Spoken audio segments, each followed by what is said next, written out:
Brilliant. So Danny Flex from Seconds Out here with Kieran Gething, Welsh super lightweight champion, and doting father, as you just put your daughter to bed just before we got started off. Yeah, well, she's a little angel when she wants to be. Yeah.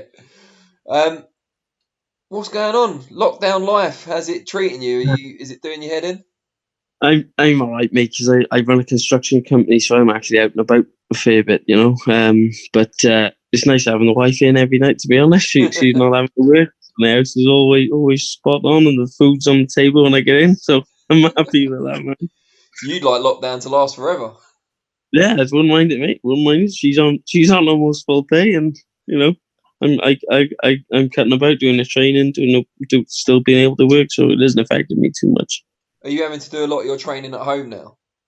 Yeah, that's the biggest ball ache is I had stopped punching anyway because I hurt my shoulder and hurt my elbow. I had a couple of suspected tears in there, so I just completely dropped punching altogether.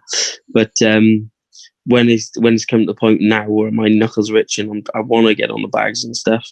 It's the opportunity's not there. I've got one bag in my mother's garage and I could use every now and again, but disinfecting and stuff like that in between sessions, it don't really work out. Just taking you back a bit, tell us about how you first got into boxing and when. I first started training when I was about 12. I've always had boxing in my family, but I was never interested myself. I started going when my brother asked me to go with him because he had some problems with some travellers down the gym or something. I thought I'd be the big brother and to look after him, and I wouldn't have been able to do a thing. But it just so happens that I carried on going and never stopped. And what was your amateur career like? Like, how many fights did you have? I had 55 amateurs. I won 35 of them, but I won a Welsh title in my fifth fight. So I always felt like I was boxing at a good level right the way through. I didn't really have those like lots and lots of club shows, whereas some people get to like 70 fights boxing on club shows. I always boxed higher level. Like. And is there anyone you kind of looked up to when you were first getting into the sport, or even later on? Yeah, Lewis Reese. I remember watching him. He walked past me at some championships. I think he was going in the senior semis or something like that. And he walked past me, and I ended up he said like good luck or whatever. He made note of talking to me. And I went and stopped the boy then in the same competition. So yeah, I always looked up to him. I looked up to Liam Williams a lot. He kicked about a bit through the squads. He was always one of the naughty boys, but he was one of the great fighters. Yeah, I bet he is. Yeah, he's a good wind up on Twitter and that.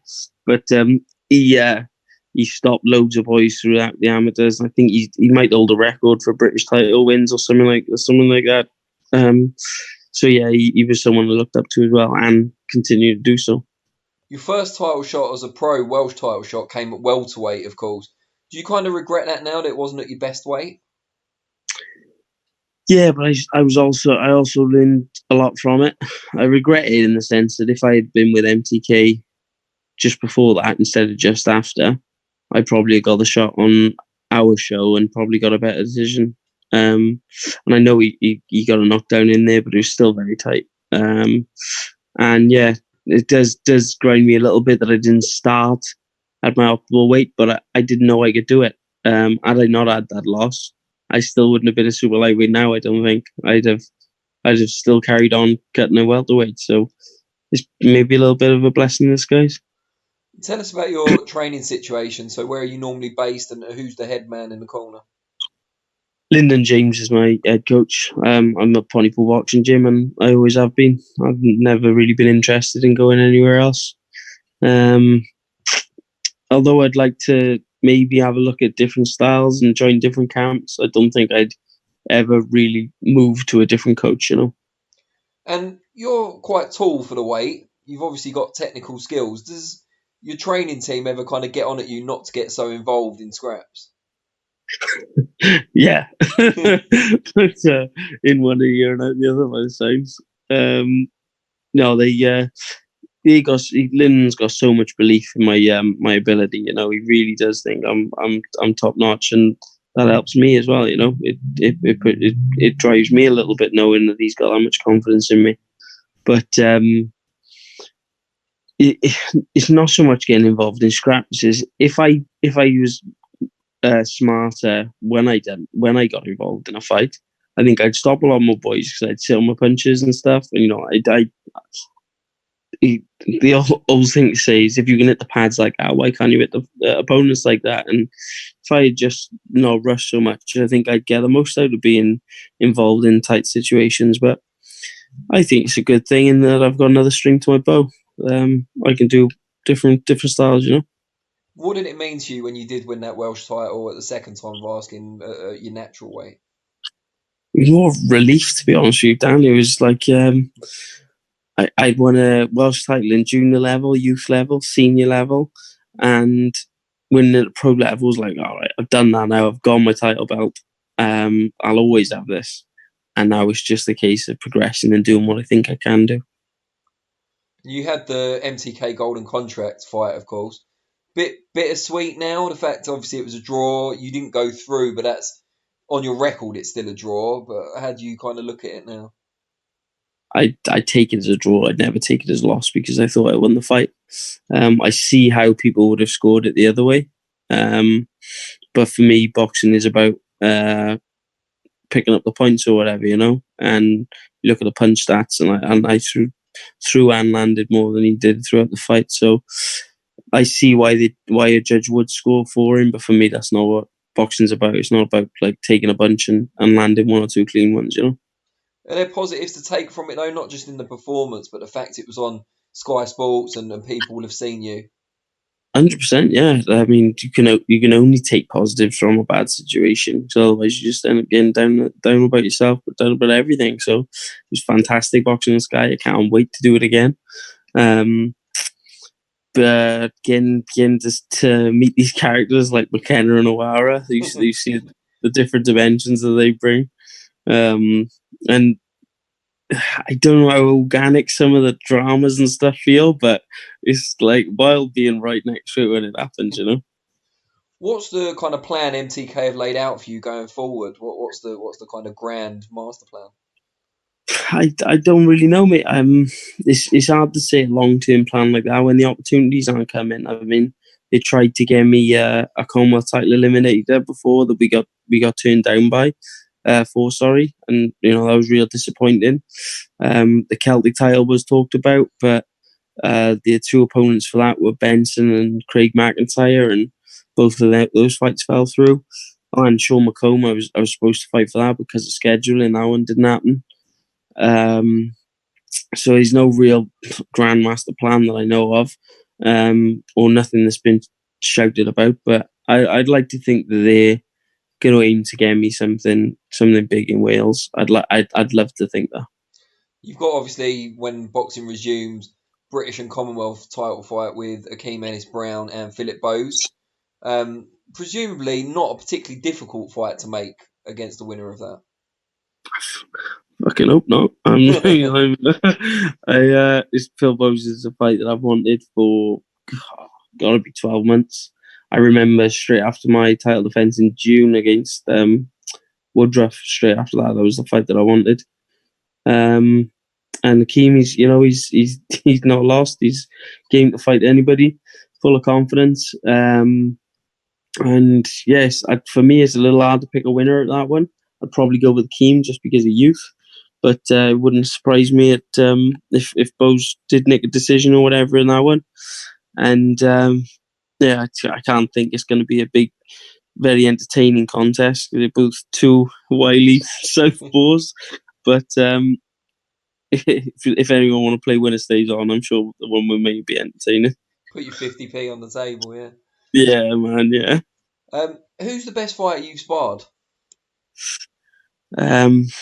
Best fighter I sparred, right? On paper, it would probably be Fred Evans because he's an Olympic silver medalist, and he's another one I looked up to. But Sean McComb was really good in there. I enjoyed sparring with him and felt like I learned a bit of things when I was up in his camp. But Joe Hughes, man, he's got one arm longer than the other, and the one arm is itching as often as the other arm is, man. It's crazy. so relaxed in there. And I I feel like I could. If he does want to do more rounds in the future, because he's taking a little bit of a break now, I feel like I could learn a lot from doing, consistent rounds with him. And you've written a book, Yeah, of yeah, man. course. Just tell us where the idea came from, first of all. Just started out as a bit of a literary exercise. I've always wanted to write a book. My sister was really good with literature and stuff in school. She had like A stars and all. She's always said she wanted to write a book, and get a column and things like that. And the two things I picked up off her wanting to do, and love reading. Started out as just writing a little bit of a structure, and then I think I must have been just. I think my missus might have been working late for a couple of nights in a row, and I thought, I'll have a go with this, writing things down, and started up with some chapter headings, and then filled in the blanks basically. And how's it gone, in terms of success and stuff? Yes, I'm not even bothered about how many books I sell. There's a lot of people who've been giving me positivity about it. I mean, it's not even been out a month yet, but I wrote it more for myself. As well as, like it says in the book, to help other people try not make the same mistakes I've made, or try and learn from some of the things that I do. And it might be a slow burner. When I win a world title, everyone will buy it. Just give it a plug. Come on, this is your opportunity. All right, the book's called Insight. It's available on Amazon, and it's basically just about different situations in my career, in my life. Things like my dad committing suicide, how I use boxing to tackle that part of my time in my life. It's about how I handle my family life, being a pro boxer now. It's about how I feel some boxers should treat the sponsors, how my weight's been approached in the past, how my diet's been approached, and I was born with a club foot as well, so it talks about how to deal with different injuries and stuff and different situations you can overcome, because so many people think they wouldn't be able to do something because they got this problem, that problem, but man, I'm fucking riddled with them, so there's no reason anyone can't have a go.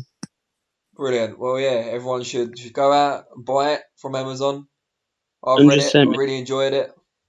Thank you very much, Dan. No, it's all right. I did. I thought there's a lot of things that you wouldn't expect to read in there if you've never kind of boxed before or anything like that. Kind of the unseen side of the sport, I suppose.